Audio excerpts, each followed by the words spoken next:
Module 3 के इस lecture में हम लोग कंटिन्यूटी इक्वेशन, एनर्जी इक्वेशन और मोमेंटम इक्वेशन देखेंगे। ठीक है, तो सबसे पहले हम लोग कंटिन्यूटी इक्वेशन से स्टार्ट करते हैं। कंटिन्यूटी इक्वेशन है क्या? ठीक है, तो the continuity equation is a statement of the law of conservation of matter। ये क्या है? Law of conservation of matter. Okay,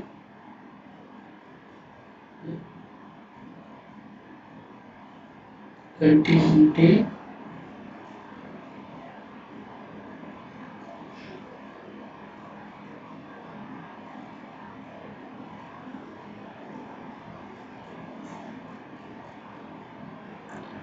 law of conservation of matter. ठीक है, तो कंटिन्यूटी इक्वेशन हम लोग स्टेडी फ्लो और अनस्टेडी फ्लो दोनों के लिए देखते हैं। तो सबसे पहले हम लोग स्टेडी फ्लो के लिए देख लें। ठीक है, जनरली हम लोग जो कंटिन्यूटी इक्वेशन जानते हैं वो क्या जानते हैं कि हमारा जो दो सेक्शंस है या मल्टीपल जितने भी सेक्शंस हैं, हर जगह डिस्चार्ज क्या होगा? वो सेम होगा। ओके, हर जगह डिस्चार्ज क्या होगा? सेम होगा।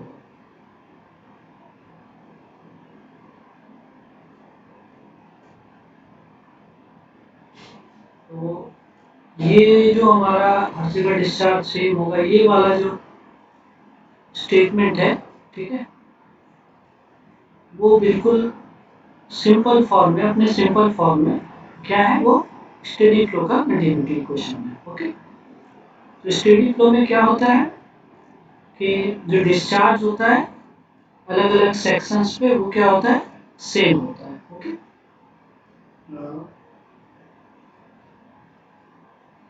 Discharge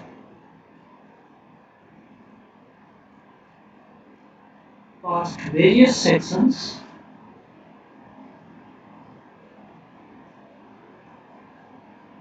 are same। ओके, तो अगर हम एक वेरिड फ्लो सिचुएशन कंसिडर करें, ओके, वेरिड फ्लो मतलब जब हम वेरिड फ्लो कह रहे हैं तो इसका एक मतलब ये भी होता है कि flow with varying velocity in a prismatic channel. That means कि हमारा अगर प्रिज्मेटिक चैनल है, ठीक है, और उसमें अगर वेलोसिटी वेरी कर रहा है तो उसे हम वेरिड फ्लो भी कहते हैं। ठीक है, तो वेरिड फ्लो क्या है? स्टेडी अनस्टेडी दोनों हो सकता है। ओके, तो इसलिए हम लोग एक वेरिड फ्लो सिचुएशन कंसिडर करें। ओके, इन्हें वेरिड फ्लो मान लेते हैं। इफ क्यू क्या है? डिस्चार्ज है। ओके, स्टैंडर्ड यूनिट्स में वी मीन वेलोसिटी को रिप्रेजेंट कर रहा है, एंड ए क्या है? Area of cross section. जितने सारे क्रॉस सेक्शन है, ठीक है, सफिक्स लगा देंगे ए के साथ हम लोग अगर, तो वो सारे क्रॉस सेक्शंस को रिप्रेजेंट कर देगा। ओके, तो देन कंटिन्यूटी इक्वेशन हमारा क्या हो जाएगा स्टेडी फ्लो के लिए?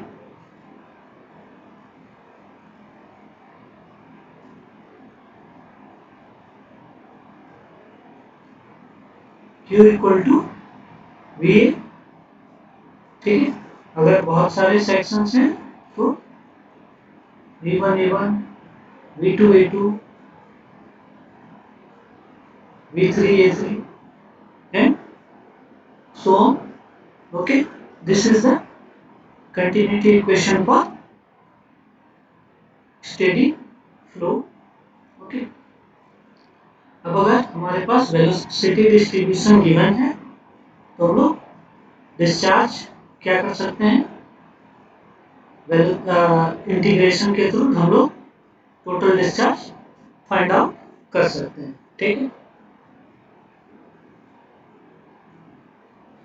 नेक्स्ट हम लोग स्टेडी फ्लो में ही मूव करें। Steady specially varied flow. Okay, steady specially varied flow, short में लिखें तो स्टेडी SVF। ठीक है, अगर इस केस को देखें तो स्टेडी स्पेशली वेरिड फ्लो में क्या होता है, डिस्चार्ज जो है अलग अलग सेक्शंस पे वो सेम नहीं होता। Okay, the discharge is in case of steady SVF, the discharge is uh, discharge at various sections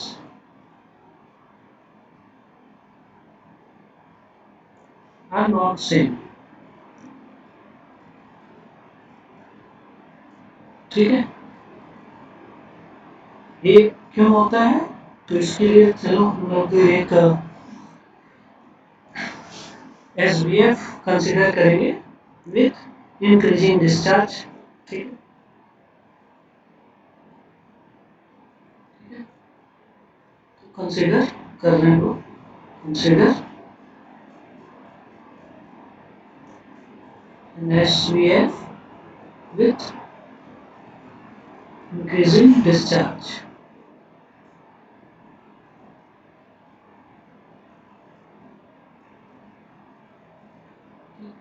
ये हमारा चैनल है, चैनल का बेड हो गया ये। ओके, इसमें फ्लो आ रहा है। ओके, ये मान लेते हैं कोई सेक्शन है 1-1, ये कोई सेक्शन है 2-2। ठीक है, इनिशियली सेक्शन 1-1 से डिस्चार्ज एंटर कर रहा है Q1। मान लेते हैं जो एंटायर लेंथ है ये L है, दोनों सेक्शंस के बीच की डिस्टेंस L है। ओके, अब हमने इंक्रीजिंग डिस्चार्ज कंसिडर किया है, तो मान लेते हैं इधर से डिस्चार्ज ऐड हो रहा है। ठीक है, डिस्चार्ज ऐड हो रहा है। ओके, तो ठीक, तो डिस्चार्ज जब यहाँ से ऐड होगा तो ऑब्वियस है कि यहाँ से जो डिस्चार्ज बाहर जाएगा वो क्या होगा, डिफरेंट होगा, सेम नहीं रहेगा। ओके, इस सेक्शन पे Q1, इस सेक्शन पे Q2। ओके, एंड डिस्चार्ज क्या होगा, क्योंकि हर जगह से ऐड हो रहा होगा। ठीक है, इस पूरे लेंथ में डिस्चार्ज ऐड हो रहा होगा, इस पूरे लेंथ में, तो हर एक पॉइंट पे क्या होगा, डिस्चार्ज ऐड अप होता जाएगा। ओके, हर हर एक पॉइंट पे डिस्चार्ज क्या होगा, ऐड अप होता जाएगा। तो suppose at a distance x, ठीक है, कोई x डिस्टेंस पे सेक्शन 1 से x डिस्टेंस पे, ठीक, जो सेक्शन है इससे x डिस्टेंस पे कोई सेक्शन है, वहां पे डिस्चार्ज कितना है, Q है। वहां पे डिस्चार्ज कितना है, Q है। ये डिस्चार्ज एड अप जो हो रहा है वो क्या हो रहा है, लेंथ वाइज वेरी कर रहा है। ठीक है, डिस्चार्ज लेंथ वाइज वेरी कर रहा है। Let us call this Q star. Okay, तो ये हम जान रहे हैं कि discharge at various sections are not same. That means इस पॉइंट पे डिस्चार्ज Q1 है, यहाँ पे Q है, इस पॉइंट पे कुछ और होगा, इस पॉइंट पे कुछ और होगा, इस पॉइंट पे कुछ और होगा, एंड सिमिलरली इस पॉइंट पे हमारा कुछ और है, लेट दैट बी Q2। तो rate of addition of discharge कितना है, रेट ऑफ एडिशन ऑफ